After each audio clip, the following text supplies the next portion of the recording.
Bueno, pues vamos a empezar ya. Una breve presentación. Yo soy de Sevilla, aunque estoy viviendo ahora en Valencia, aunque trabajo en Sevilla, estoy colaborando ahora también en Londres.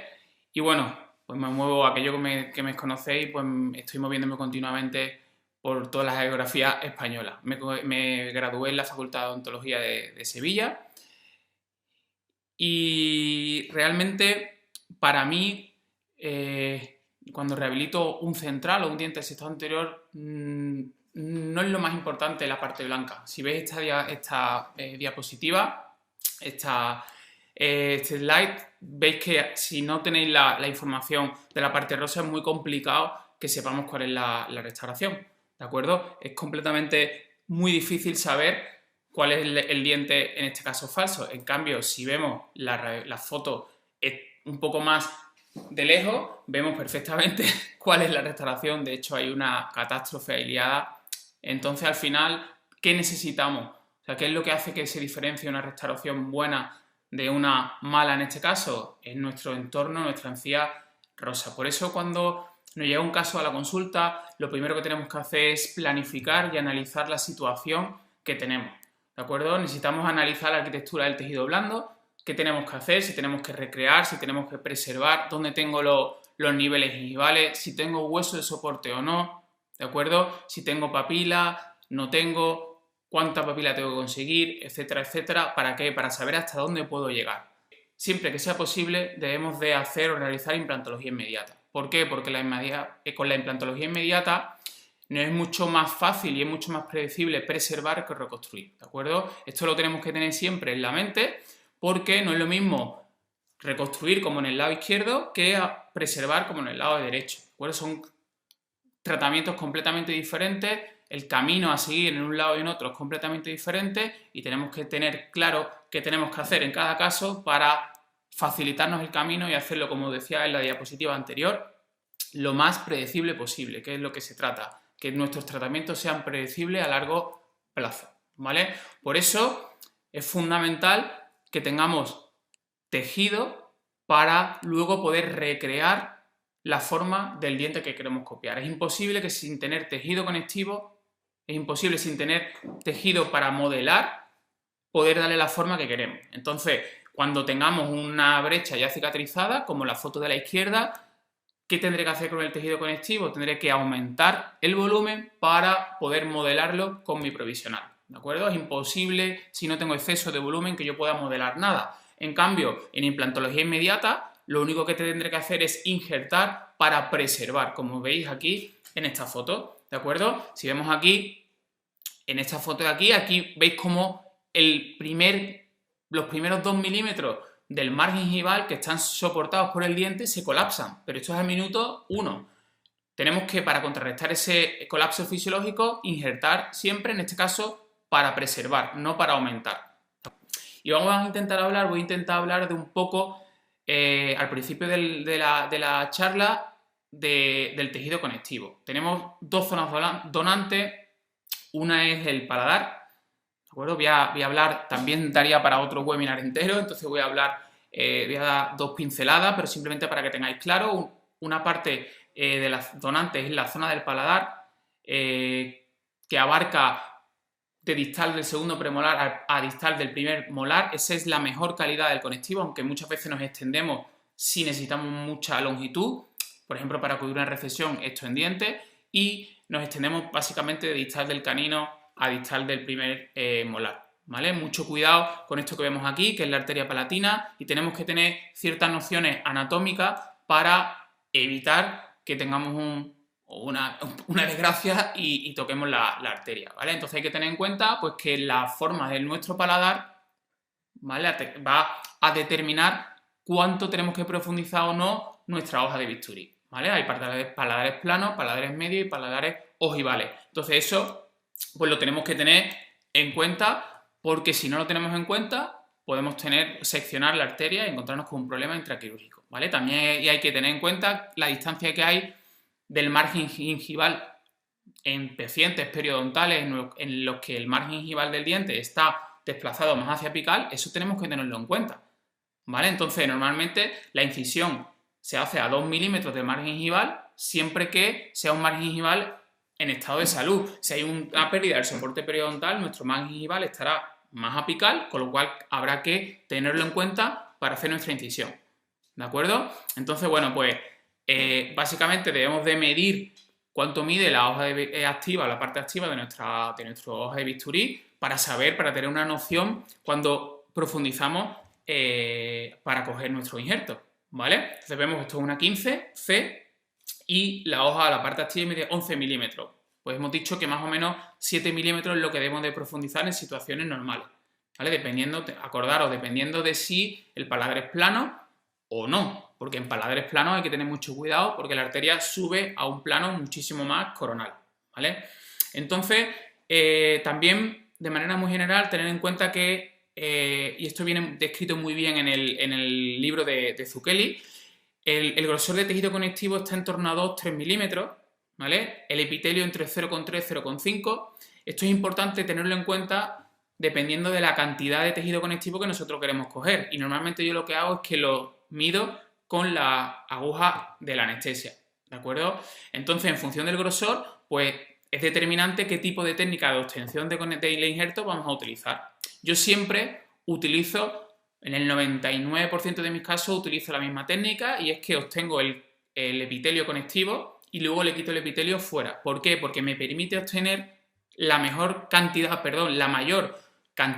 de conectivo y de mejor calidad, que es justamente la que está aquí debajo, la que está por debajo del epitelio, ¿de acuerdo? Si yo dejo el epitelio en boca, me va a obligar a dejar 0,5 de tejido conectivo debajo del epitelio para que no se me necrose. De esa manera estoy dejando 0,5 de conectivo de mejor calidad en boca y eso justamente es lo que no quiero. Y es importante así es como lo quito yo, ¿vale? Hay la opción colocarlo en una loseta de vidrio, lo único que pasa es que cuando colocamos en una loseta de vidrio hay que quitarlo en dos partes, hay que angular el bisturí en 45 grados, de esa manera me puedo dejar primero epitelio en el injerto y segundo que la inclinación de 45 grados hace que me profundice y me pueda dejar conectivo pegado al epitelio, ¿vale? Entonces esa es la manera, sujetándolo con los dedos y haciendo presión con los dedos, la diferencia, como pongo en el texto, la diferencia de consistencia entre el conectivo y el epitelio hace que el bisturí los separe, ¿vale? Es importante, uno, que tengamos magnificación, que tengamos una buena luz, que incida de manera perpendicular y también que esté húmedo, ¿vale? El que esté húmedo va a hacer que nosotros podamos diferenciar por la textura, por el reflejo de la luz entre el epitelio y el conectivo. Estos son el mismo procedimiento, normalmente mido con la sonda, marco. Hay veces que lo hago con la sonda periodontal y otras veces con la aguja de anestesia para marcar un poco la longitud del injerto. ¿Lo veis? Introducimos primero unos 2 milímetros la hoja de bisturí y hasta la longitud que queramos. Normalmente repasamos con la parte posterior de la hoja para no cortar y hacemos la incisión vertical. La otra incisión vertical, importante, como he dicho, que los bordes del injerto estén bien repasados, ¿lo veis? Esté todo bien repasado, ¿por qué? Porque si no, cuando nosotros vayamos a quitar el injerto en cuanto a grosor, si no nos comunican los dos planos, el injerto no lo vamos a poder obtener. Entonces tendré que repasar, creo que aquí también lo hago, tendré que repasar la incisión otra vez por los límites para que se me ponga en contacto la incisión profunda con las externas. Siempre que empiece a sangrar, utilizo la anestesia para poder ver. Es importante que podamos ver cuando cogemos un conectivo, si no es imposible. Entonces colocamos anestesia, un poco de anestesia para poder ver. Hay veces que tenemos que esperar un poquito para que sangre, para poder otra vez ver dónde están las incisiones. Y eso me refería a el grosor o la profundidad, perdón, de esas incisiones debe de estar comunicada con la incisión de obtención del injerto que vamos a hacer ahora, ¿vale? Entonces, con unas pinzas, ahí empieza el corte para determinar el grosor y ahí, como no está comunicado, tiro y el injerto no se viene. Entonces, eso quiere decir que el corte de bisturí lo estoy haciendo a un plano más profundo que las incisiones que determinan la magnitud de mi injerto. ¿Lo veis? Ahora se van poniendo y solo va tirando, ¿lo veis? Voy tirando y directamente el injerto se va viniendo. Entonces ahí puedo ver, si veo que hay demasiada grasa, ¿lo veis que veo que hay mucha grasa aquí? Pues lo que hago es que cambio la orientación del bisturí y no necesito sacarlo tan grueso, ¿vale? Entonces, bueno, ese es el injerto y así es como suturamos, siempre de mesial a distal y utilizamos puntos de entanclado. Entonces, bueno, ese es el cómo obtengo el tejido del paladar, cómo le quito el epitelio. Ya os he dicho que en el 90% de los casos lo hago así, exceptuando en ciertos casos en lo que necesite mucho volumen, sobre todo para aumentar zona en póntico, pero cuando lo que quiero es aumentar la calidad, para aumentar tanto vestibularmente como un aumento de la cresta, un aumento vertical, lo utilizo siempre de esta manera. ¿Por qué? Porque la calidad, el tejido conectivo es más denso. Y si puedo, pues también lo utilizo de la tuberosidad, siempre que hablamos de implante. Para recesiones sobre diente lo suelo utilizar del paladar. ¿Por qué? Porque me permite obtener injertos más amplios, más largos, que se pueden adaptar mejor a la zona que quiero recubrir. Hacemos dos incisiones a hueso, una intracircular por distal, en este caso el 7, una a hueso en función de la dimensión que queramos coger nuestro injerto. Cuidado aquí porque aquí ya es la transición entre el paladar duro y el paladar blando y hay muchas veces que entonces si lo damos en el paladar blando empieza a sangrar, aumenta el sangrado. No pasa nada, pero nos dificulta la visibilidad en la parte quirúrgica de obtención. Entonces hacemos una incisión a hueso distal, ¿vale? Y luego hacemos dos incisiones a espesor parcial angulada en, digamos, a la altura del margen gingival vestibular y palatina, ¿vale? Entonces hacemos una incisión con una angulación de 45 grados parciales. ¿Para qué? Para obtener también ese conectivo de la parte vestibular y palatina de la zona de la tuberosidad. Hacemos la incisión total y ese espesor parcial, ¿vale? Ahí no es realmente así de fácil, pero luego lo que tenemos que hacer es otra incisión a espesor total, angulando al máximo el bisturí. Hay veces que te choca con el cachete y en el palatino y en la zona palatina te choca con los dientes de la otra hemiarcada. Entonces, todo lo que podamos a hueso para poner en común esas incisiones y ahora con un periosteotomo obtener toda la tuberosidad. Y luego fuera le quitamos el epitelio, ¿vale?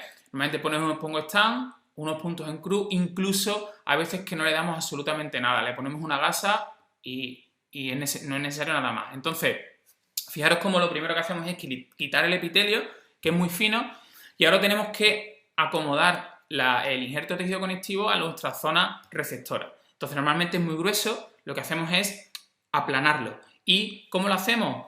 A partir del punto medio de nuestro injerto, angulando el bisturí 45 grados, hacia un lado y hacia otro, lo que hacemos es aplanar nuestro injerto de tejido conectivo, ¿vale? Y luego lo llevamos a la zona receptora de la misma manera. Entramos de epitelio conectivo, clampamos nuestro injerto y volvemos de conectivo a epitelio, ¿vale? Es muy importante que estos dos puntos estén siempre a la altura de donde queremos que se quede nuestro conectivo. Eso es importante, ¿vale? ¿Por qué? Porque a mí me pasaba muchas veces que colocaba el injerto y lo suturaba muy arriba y luego conseguía el volumen arriba. Y nosotros donde queremos conseguir el volumen es en esta zona de aquí, en la zona del margen. Importante también, otra cosa a tener en cuenta, depende de si queremos desplazar nuestro margen coronalmente o no. Es decir, si solamente queremos conseguir aumento de volumen o además de conseguir aumento de volumen queremos traccionar coronalmente nuestro margen. Tendremos que en nuestra tunelización sobrepasar la línea mucogingival, ¿de acuerdo? Porque si no sobrepasamos la línea mucogingival es imposible que nuestro colgajo avance coronalmente, ¿vale? Entonces, lo clampamos de un lado, de otro con la sutura y luego lo que hacemos es, con avance, utilizamos dos tipos de sutura, una dentoanclada, que es esta, o incluso en la cara vestibular del diente, utilizo también Endogain, y con esa sutura lo que hacemos es desplazar coronalmente el colgajo, ¿vale? Que cuando utilizo una u otra o las dos depende un poco de la parábola que haga el margen del diente. Muchas veces si es un diente en el que el mesiodistalmente es estrecho, realmente con esta sutura dentoanclada es suficiente para que todo el margen baje. Pero hay veces que si el diente es muy ancho, traccionando en interproximal, el margen no baja y hay que dar otra sutura añadida, que es esta, en la que clampamos con un punto de composite la sutura para mantenerla hacia coronal. Os quería comentar antes de continuar, el concepto que Linkevicio está poniendo ahora muy de moda, el Zero Bond Loss Concept, y él lo que preconiza es que nuestro grosor de tejido pues, puede evitar que haya ese remodelado óseo, ¿de acuerdo? No solamente con nuestro exceso de tejido, sino también introduciendo un poco el implante, colocando el implante infraóseo, eso, y teniendo injertos de tejido conectivo superiores a 2 milímetros, pues en nuestro comportamiento biológico de nuestro implante referente al remodelado óseo, pues va a ser mucho mejor. De hecho, fijaros aquí cómo a los 2 meses en un biotipo fino, menor de 2 milímetros de tejido, ha perdido hueso 0,7, al año 1,7.